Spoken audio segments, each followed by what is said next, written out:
ಕಲಬುರಗಿ ಜಿಲ್ಲೆ ಭಾರತೀಯ ಜನತಾ ಪಕ್ಷ ಎಸ್ಸಿ ಮೋರ್ಚಾ ವತಿಯಿಂದ ಇವತ್ತು ಸುದ್ದಿಗೋಷ್ಠಿ ಮಾಡೋದೇನೆಂದರೆ, ಸನ್ಮಾನ್ಯ ಶ್ರೀ ದತ್ತಾತ್ರೇಯ ಸಿ ಪಾಟೀಲ್ ರೇವೂರ್ ಮಾಜಿ ಶಾಸಕರು, ನಮ್ಮ ನಿಮ್ಮೆಲ್ಲರ ನೆಚ್ಚಿನ ನಾಯಕರಾದ ಕಲಬುರಗಿ ಕಣ್ಮಣಿಯಾದ ಸನ್ಮಾನ್ಯ ಅಪ್ಪು ಗೌಡ್ರ ವಿರುದ್ಧ ಒಂದು ಕಿಡಿಗೇಡಿಗಳು ಸಾಮಾಜಿಕ ಜಾಲತಾಣದಲ್ಲಿ ಅವಶ್ಯ ಶಬ್ದಗಳನ್ನು ನಿಂದಿಸುತ್ತಾ ಮತ್ತು ಅವರ ಮೇಲೆ ಜೀವ ಬೆದರಿಕೆ ಹಾಕೋದ್ರ ಮುಖಾಂತರ ಒಂದು ಏನು ಸಾಮಾಜಿಕ ಜಾಲತಾಣದಲ್ಲಿ ಹರಿದಾಡುತ್ತಿರುವ ವಿಷಯವನ್ನು ನಾವು ಇವತ್ತು ಎಸ್ಸಿ ಮೋರ್ಚಾ ವತಿಯಿಂದ ತೀವ್ರವಾಗಿ ಖಂಡಿಸುತ್ತೇವೆ.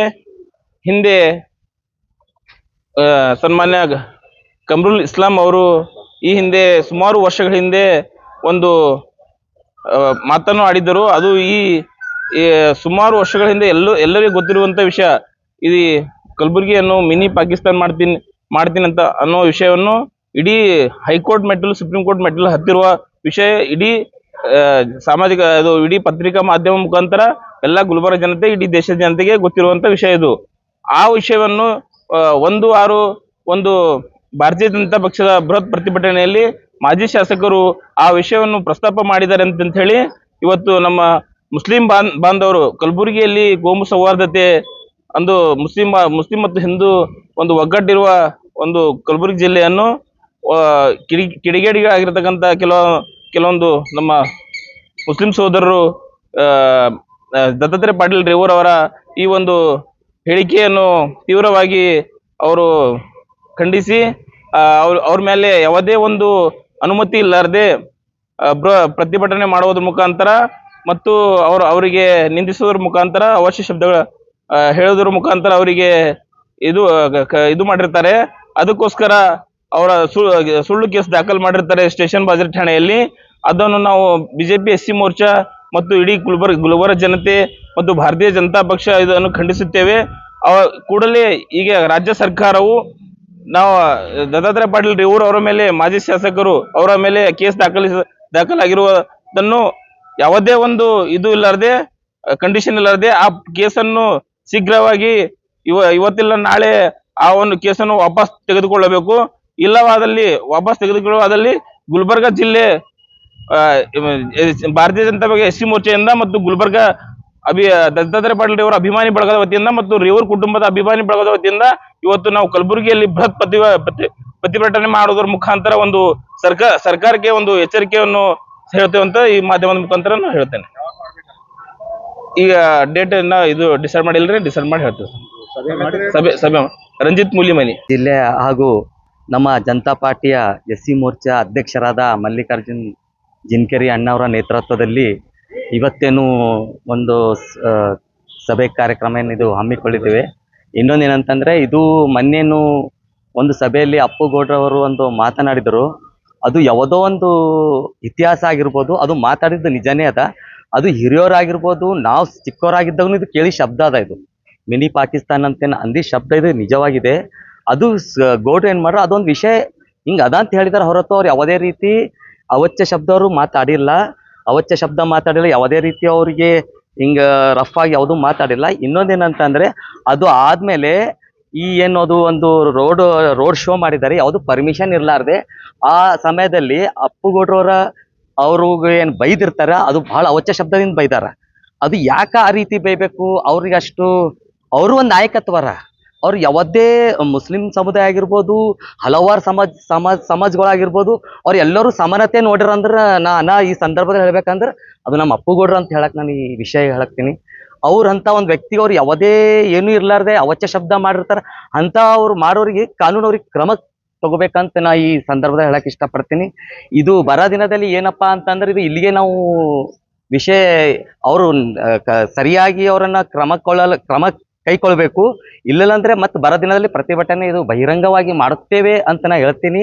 ನಾವು ಯಾವಾಗ್ಲೂ ಸದಾ ದತ್ತಾತ್ರೇಯ ಪಾಟೀಲ್ ರೇವೂರ್ ಅವರ ಒಂದು ಅಭಿಮಾನಿ ಬಳಗ ಹಾಗೂ ಕಲಾವಿದರ ಬಳಗ ಆಗಿರ್ಬೋದು, ಒಂದು ಸಮಾಜದ ಬಳಗ ಆಗಿರ್ಬೋದು, ಅವರು ಪ್ರತಿಯೊಂದು ಸಮಾನತೆ ಆಗಿ ಸರಳ ಜೀವಿ ವ್ಯಕ್ತಿ ಯಾರಪ್ಪ ಅಂದ್ರೆ ನಾವು ದತ್ತಾತ್ರೇಯ ರೇವೂರ್ ಪಾಟೀಲ್ ಅಂತ ಹೇಳಕ್ಕೆ ಈ ಸಂದರ್ಭದಾಗ ಹೇಳ್ತೀನಿ. ಈ ಅವ್ರ ಮ್ಯಾಗ FR ಏನು ದಾಖಲೆ ಮಾಡಿದ್ದಾರೆ, ಅದು ದಾಖಲೆ ಅವ್ರು ವಾಪಸ್ ತಗೋಬೇಕಂತ ಈ ವಿಷಯದಾಗ ನಾ ಈ ಸಂದರ್ಭದಾಗ ಹೇಳಕ್ ಇಷ್ಟಪಡ್ತೀನಿ. ಇಲ್ಲೊಂದೆರಡು ಮಾತಾಡಿ ದಿನೇಶ್ ನಿಂಗ್ನಾಳ್. ದಿನಾಂಕ 1/6/2026 ಬಿಜೆಪಿಯ ಜಿಲ್ಲಾ ಬಿಜೆಪಿ ಪಕ್ಷದ ಕಲಬುರಗಿ ಜಿಲ್ಲೆಯ ವತಿಯಿಂದ ಒಂದು ಪ್ರತಿಭಟನೆಯನ್ನು ಹಮ್ಮಿಕೊಂಡಿರ್ತೀವಿ. ಆ ಒಂದು ಪ್ರತಿಭಟನೆ ಮಾಡುವ ಉದ್ದೇಶ ಏನಂತಂದರೆ, ಆಳಂದ ತಾಲೂಕಿನ ರಾಘವ ಚೇತನ ಅಂತ ದೇವಸ್ಥಾನದ ಆ ದೇವಸ್ಥಾನದ ಆವರಣದಲ್ಲಿ ಮುಂಭಾಗ ಹಾಗೂ ಒಳಾಂಗಣದಲ್ಲಿ ಕೆಲವು ಕಿಡಿಗಳು, ಎಲ್ಲ ಸಮಯದಲ್ಲಿ ಕಿಡಿಗಳು ಇರ್ತಾನೋ ಇಲ್ಲ ಅಂತ ಹೇಳಲ್ಲ, ಆದರೆ ದೇವಸ್ಥಾನ ಒಳಗಡೆ ಸ್ವಲ್ಪ ಹೊಲಸು ಮಾಡಿರ್ತಾರೆ, ಏನೋ ಹೊಲಸು ಅವು ಇವು ಹಚ್ಚಿರ್ತಾರೆ. ಯಾಕೆ ಹಚ್ಚಿರ್ತಾರೆ ಅಂದರೆ, ಇಲ್ಲಿ ಬಂದ್ ಕೇಸಿ ಹಿಂದೂಗಳು ದೇವಸ್ಥಾನ ಪೂಜೆ ಮಾಡಬಾರ್ದು ಅಂತೇಳಿ. ನಾ ಮತ್ತೊಂದು ಸರ್ತಿದ್ದೀನಿ, ಎಲ್ಲ ಸಮುದಾಯದವರು ಒಂದೇ ಥರ ಇರಲ್ಲ, ನಾವು ಆ ಮಾತು ಒಪ್ಕೋತೀವಿ. ಮತ್ತೊಂದು ಸರ್ತಿ ಇಂಥ ಕಿಡಿಗೇಡಿಗಳು ಆ ದೇವಸ್ಥಾನದ ಕಾರ್ಯಕ್ರಮ ಇರೋದರಿಂದ ಎಲ್ಲರೂ ಬಂದಿರ್ತಾರೆ. ಎಲ್ಲರೂ ಬಂದಂಥ ಸಮಯದಲ್ಲಿ ಇಡೀ ಜಿಲ್ಲಾಡಳಿತ ಮೇಲೆ ಒಂದು ದೌರ್ಜನ್ಯ ಮಾಡ್ತಾರೆ. ಕಲ್ಲೆಸ್ತವಾಗಿರ್ಬೋದು, ಖಾರದ ಪುಡಿ ಎಸ್ತವಾಗಿರ್ಬೋದು, ಇಂಥವೆಲ್ಲ ಮಾಡಿರ್ತಾರೆ. ಮಾಡಿದ್ರು ಕೂಡ ಒಂದೊಂದು ಪೊಲೀಸ್ ಸ್ಟೇಷನ್ ಕಂಪ್ಲೇಂಟ್ ಆಗುತ್ತೆ, ಎಲ್ಲ ಆಗುತ್ತೆ. ಆ ಒಂದು ದೊಡ್ಡ ಪ್ರಮಾಣದಲ್ಲಿ ಕೇಸನ್ನು ಸರ್ಕಾರ ಇವತ್ತು ಹಿಂಪಡೆಯುತ್ತೆ. ಅಂದರೆ ಸರ್ಕಾರಕ್ಕೆ ನಿಮಗೆ ಯಾರು ದೇಶದ್ರೋಹ ಮಾಡೋಂಥ ಕೆಲಸಗಳು ಮಾಡ್ತಾರೆ, ಧರ್ಮದ್ರೋಹಿ ಮಾಡೋಂಥ ಕೆಲಸಗಳು ಮಾಡ್ತಾರೆ, ಕಿಡಿಗಳು ಸಮಾಜದಲ್ಲಿ ಜಗಳ ಹಚ್ಚುವಂಥ ಕೆಲಸ ಮಾಡಿರ್ತಾರೆ, ಅಂಥವ್ರು ಈ ಸರ್ಕಾರಕ್ಕೆ ಬೇಕಾಗಿದೆ ವಿನ ಶಾಂತಿಯಾಗಿ ಈ ಸಮಾಜಕ್ಕೆ ಏನಾರು ಸಂದೇಶ ಕೊಡುವಂಥ ಜನರು ಬೇಡ. ಬರೀ ಇಂಥ ಜನರು ಇಟ್ಟುಕೊಂಡು ಸರ್ಕಾರ ಮಾಡ್ತಾ ಇದೆ. ಆ ವಿಷಯನ ಇಟ್ಟುಕೊಂಡು ದತ್ತಾತ್ರೇಯ ಶ್ರೀ ಪಾಟೀಲ್ ಅವರು ಭಾಷಣದ ಮುಖಾಂತರ ಮಾನ್ಯ ಶ್ರೀ ದಿವಂಗತ ಕಮರ್ ಇಸ್ಲಾಂ ಅವರು ಒಂದು ಸಮಯದಲ್ಲಿ ಅಂದಿದ್ದು ಸತ್ಯ. ಆ ಒಂದು ಅಂದಿದ್ದಾರಂತೆ ಆ ಒಂದು ವಿಷಯ ಪ್ರಸ್ತಾಪ ಮಾಡ್ತಾರ ವಿನಃ ಬೇರೆ ವಿಷಯನಲ್ಲಿ ಪ್ರಸ್ತಾಪ ಮಾಡಿಲ್ಲ. ಇವತ್ತು ಕಮರ್ ಇಸ್ಲಾಂ ಅವ್ರ ಮೇಲೆ ಯಾವುದೇ ಕೆಟ್ಟ ಅವೆಚ್ಚ ಶಬ್ದಗಳನ್ನು ನಿಂದಿಸಿಲ್ಲ, ಅವ್ರ ಕುಟುಂಬದವ್ರ ಮೇಲೆ ನಿಂದಿಸಿಲ್ಲ. ಅವ್ರು ಇಷ್ಟೇ ಹೇಳಿರ್ತಾರೆ, ಅವತ್ತು ಕಮರ್ ಇಸ್ಲಾಂ ಅವರು ಒಂದು ಮಿನಿ ಪಾಕಿಸ್ತಾನ ಮಾಡ್ತಾರೆ ಅಂತ ಹೇಳಿದರು ಅಂತೇಳಿ ಹೇಳಿರ್ತಾರೆ. ಆಯ್ತು, ಅಲ್ಲಿಗೆ ಸಭೆ ಮುಗೀತು, ಪ್ರತಿಭಟನೆ ಮುಗೀತು. ಎಲ್ಲ 3 ದಿವಸದ ನಂತರ 3ನೇ ತಾರೀಕು ಸಾಯಂಕಾಲ 7 ಗಂಟೆಗೆ ಒಂದು ದೊಡ್ಡ ಮಟ್ಟದಲ್ಲಿ ನಾ ಹೇಳಿದಂಗೆ ಎಲ್ಲ ಸಮಾಜದಾಗ ಎಲ್ಲ ಕೆಡುಗಳು ಇರ್ತಂತೇಳಿ ಅಂಥ ಕಿಡಿಗಳು ಸುಮಾರು ಒಂದು 100-200 ಜನ ಸೇರಿಕೊಂಡು ಬೈಕ್ ರ್ಯಾಲಿ, ಯಾವುದೇ ಅನುಮತಿ ಇರಲಾರದೆ, ಇವತ್ತು ಪೊಲೀಸ್ ಸ್ಟೇಷನ್ ಒಂದು ಮನವಿ ಪತ್ರ ಕೊಡಲಾರದೆ, ಅನುಮತಿ ತಗೊಳ್ಳಾರದೆ ಒಂದು ರ್ಯಾಲಿಯನ್ನು ಮಾಡಿ ದತ್ತಾತ್ರೇಯ ಶ್ರೀ ಪಾಟೀಲ್ ಮಾಜಿ ಶಾಸಕರು ಅವ್ರಿಗೆ ನಿಂದನೆ ಮಾಡ್ತಾರೆ, ಮತ್ತು ಅವರ ಕುಟುಂಬದವ್ರ ಮೇಲೆ ನಿಂದನೆ ಮಾಡ್ತಾರೆ, ಬೆದರಿಕೆ ಹಾಕ್ತಾರೆ, ನೀವು ಹೊರಗಡೆ ಬಾ, ಹೆಂಗೆ ಬರ್ತಿ. ಅಂದರೆ ಪ್ರಜಾಪ್ರಭುತ್ವದಲ್ಲಿ ಮಾತಾಡುವಂಥ ಹಕ್ಕು ಸಹಿತ ನಮ್ಮಲ್ಲಿ ಈಗ ಸದ್ಯಕ್ಕೆ ನಮಗಿಲ್ಲ. ಯಾಕಂದ್ರೆ ಈ ಸರ್ಕಾರ ಎಲ್ಲ ರೀತಿಯಿಂದ ಬಾಯಿ ಮುಚ್ತಾ ಇದೆ. ಇಂಥ ಸರ್ಕಾರಕ್ಕೆ ನಾವು ಧಿಕ್ಕರಿಸ್ತೀವಿ.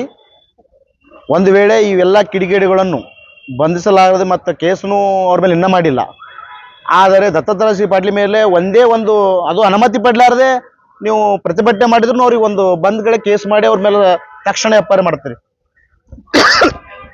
ಆದರೆ ಈಗ ಕೊಟ್ಟು 1 ವಾರ ಆಯ್ತು ರೀ, 3-4 ದಿವಸ ಆಯ್ತು, ಇನ್ನಾದ್ರೂ ಅವ್ರು ಬಂಧಿಸಿಲ್ಲ, ಪ್ರಕರಣ ದಾಖಲಾಗಿಲ್ಲ, ಎಫ್ಐಆರ್ ಆಗಿಲ್ಲ. ಇದರಿಂದ ಗೊತ್ತಾಗತ್ತೆ ಈ ಸರ್ಕಾರ ಒಬ್ಬರು ಪರವಾಗಿ ಮನವೊಲಿಸುತ್ತೆ. ನೀವು ಖಾಲಿ ಓಟಿಗಾಗಿ ಒಬ್ಬರ ಸಮುದಾಯಕ್ಕೆ ನೀವು ಇದು ಮಾಡಲಿ ಬಿಂಬಿಸಾಕತ್ತೀರಿ ಅಂತ ಹೇಳ್ತೀನಿ. ಹಿಂಗೆ ಆದರೆ ಮುಂದೆ ಬರುವಂಥ ದಿನಗಳಲ್ಲಿ ಒಂದು ವೇಳೆ ನಮ್ಮ ದತ್ತಾತ್ರೇಯ ಶ್ರೀ ಪಾಟೀಲ್ ಕೇಸ್ಗಳನ್ನು ಹಿಂಪಡೆಯದೇ ಹೋದರೆ, ಯಾರು ಮಾತಾಡಿರೋ ಸೋಷಿಯಲ್ ಮೀಡಿಯಾದಲ್ಲಿ ಅವರು ಕ್ಷಮೆ ಕೇಳಬೇಕು, ಬಹಿರಂಗವಾಗಿ ಕ್ಷಮೆ ಕೇಳಬೇಕು. ಹಾಗೂ ದತ್ತಾತ್ರೇಯ ಶ್ರೀ ಪಾಟೀಲ್ ಮೇಲೆ ಕೇಸನ್ನು ದಾಖಲಿತಗಳನ್ನು ಹಿಂಪಡೆಯದೇ ಹೋದರೆ ಮುಂದೆ ಬರುವಂಥ ದಿನಗಳಲ್ಲಿ ಉಗ್ರವಾದ ಹೋರಾಟ ಮಾಡಬೇಕಾಗ್ತದಂತೆ ಈ ಮೂಲಕ ತಮ್ಮಲ್ಲಿ ಕೇಳ್ಕೊಳ್ತೀವಿ. ಮಲ್ಲಿಕಾರ್ಜುನ್ ಜಿನ್ಕೆರೆ.